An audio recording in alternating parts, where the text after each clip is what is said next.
action without clarity just does not stick.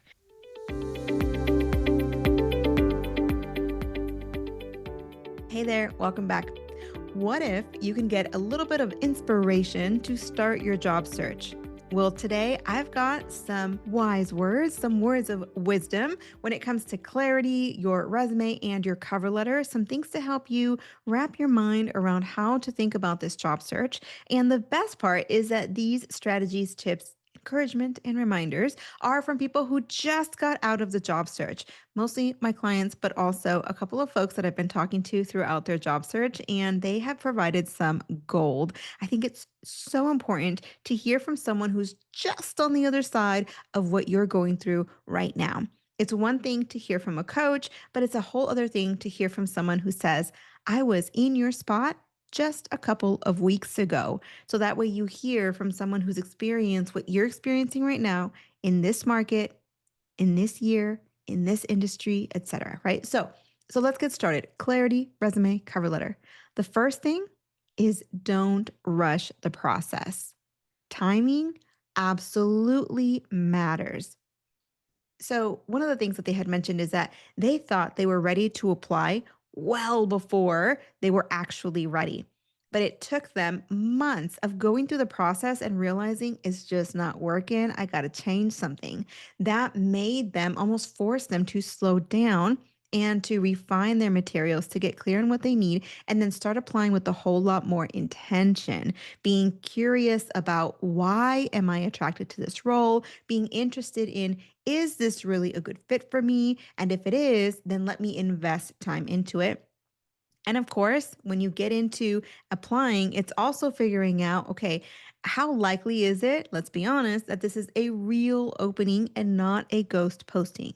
So being able to apply with more intention, being more meticulous or detailed about how you analyze the job posting, making better decisions about what job postings to apply for, and of course, refining your materials to the point where it's very clear the specific role that you want and it speaks to them when they get that application in the system.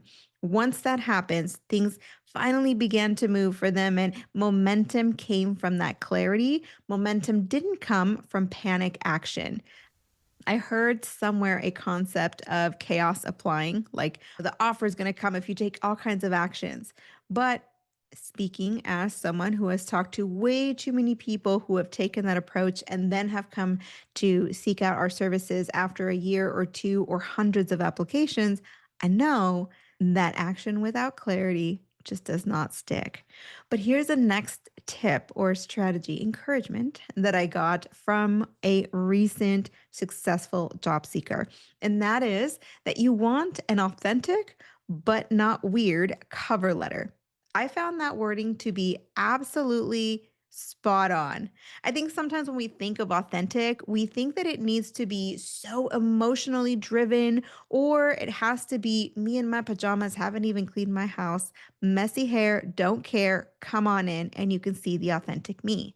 But there's a man by the name of Seth Godin. Seth Godin is, I believe he's known as like the grandfather of marketing. He's an absolute marketing genius. And he actually challenged the use of the word authentic. He said that we often think authentic means we want to be ourselves, let our hair down, not care, not try. Because trying would actually be trying to be somebody that you're not. But that's not actually true. You can try and be your most excellent self consistently, and that's authentic. So, authentic is really consistency. Are you the same, and can I count on you to be the same person today with your cover letter as you are tomorrow on the job? And are you the same person generally speaking, in different contexts, meaning you're not manipulating the situation or you're not lying to get your way, right? That's what authenticity means. And so when we think of an authentic cover letter, we want to put more emotion into it, but that's not always where it's going. And so that's why she said authentic, but not weird cover letter. So what we're saying here is we want to be professional while at the same time sharing what's unique to us. So, for example, in your cover letter, you might say what attracted you to this posting.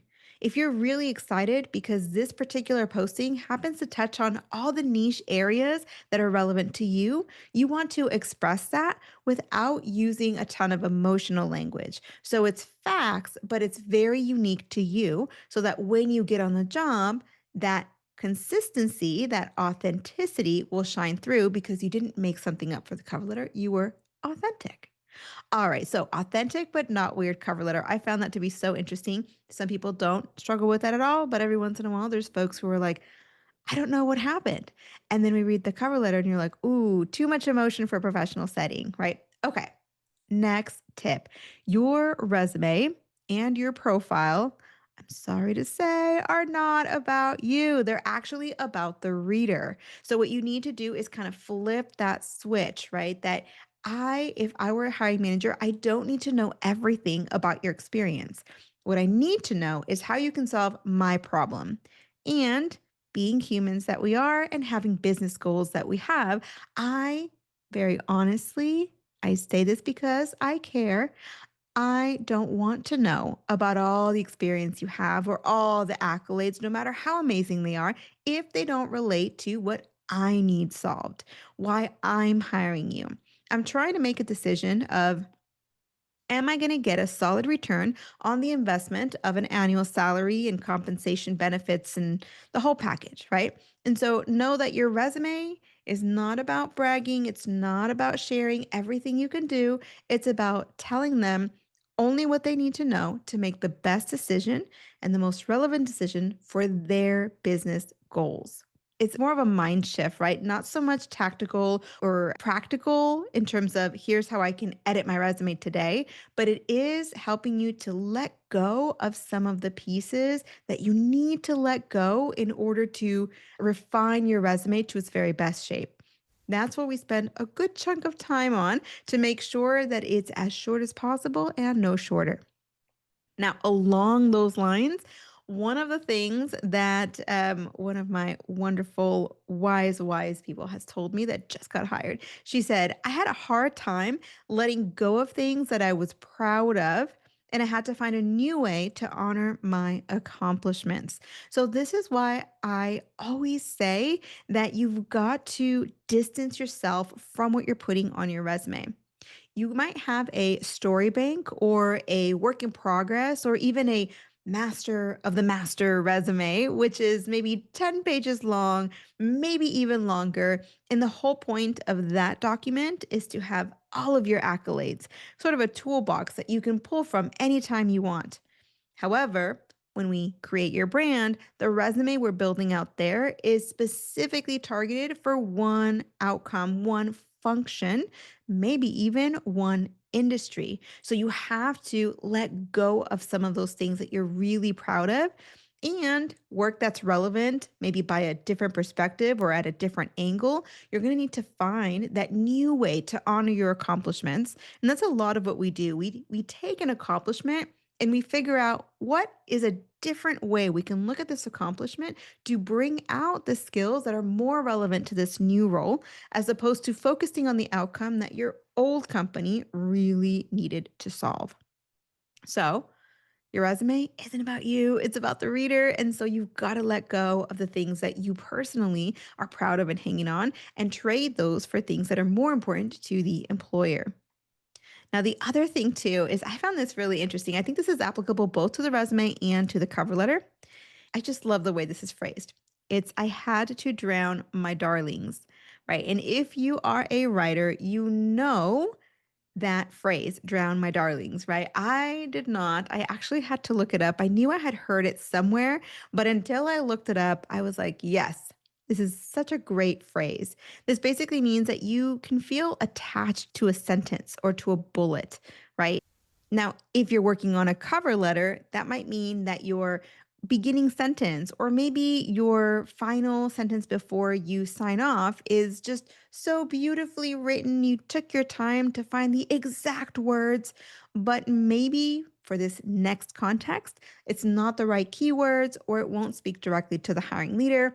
Or it speaks more of kind of how you feel about the role and less of what they want from the employment agreement, right? And so you want to get rid of that sentence, or maybe, put it away somewhere really safe that you can bring it out later, but not here, not in this cover letter.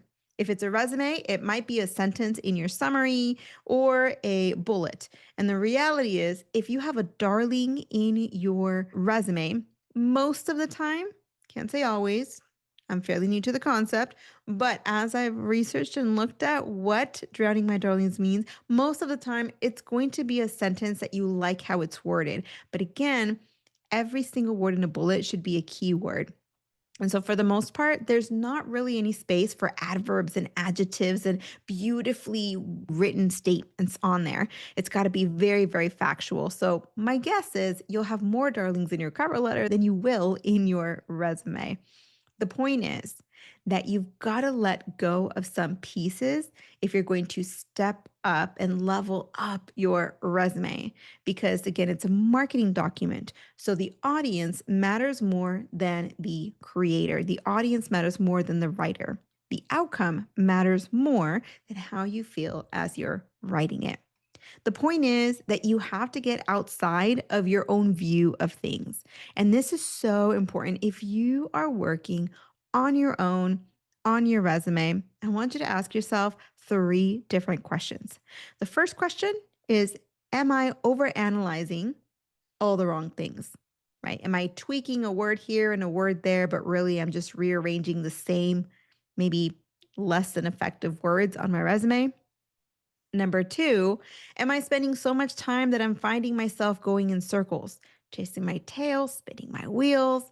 If you're doing that, you're perfecting, right? You're procrastinating by perfecting. That's a second way to tell that you are too siloed, and working on your own is actually hindering you more than it's helping you. And then the third question to ask yourself to know if you've got too many blind spots, if you need to get out of your own view, is if you are finding that as you are taking action, the more action you take, the deeper in the hole you seem to be, meaning what you have decided is important or how you've decided to go about this, unfortunately, is not working. If that's the case, you need to find your blind spot. And that means you've got to get out of the bat cave. So go out, talk to me. Let's book a call and figure out what's going on. Reach out to someone. You've got to get outside of your own view to figure out what's going on from a third person perspective. Now, one of the great things that I was told is that some of our episodes have been really helpful for the job search. In particular, one with 15 tips. I've got one from the job search, one specific to LinkedIn, and one specific to resume. So I'm going to go ahead and put those 3 in the description. If you're DIYing your search, that's a great place to go. But if you want something, especially if you're middle of the career, right, middle of your mid-career, right? Manager, director level, you really want this to be professionally done. If you're shifting or pivoting, you really need it professionally done. And if you know the answers to those 3 questions we just talked about is not going in your favor, we really need to get you out of that place and into an efficient and effective process. So, for my DIYers, the 3 episodes are linked in the description. And if you're looking for coaching, go ahead and schedule a call and you and I can talk about what your strategy could look like. And if it turns out that we are a good fit and that we can help in your process, we can always talk about the program as well. Anyhow, I am so glad that you and I are here today talking about these inspirational moments, inspirational tidbits to start your job search. And know that no matter where you are in the process, we're cheering you on, we're praying for you, and we'll see you on the next one. Hey, thanks for listening. I really appreciate you spending time with me today.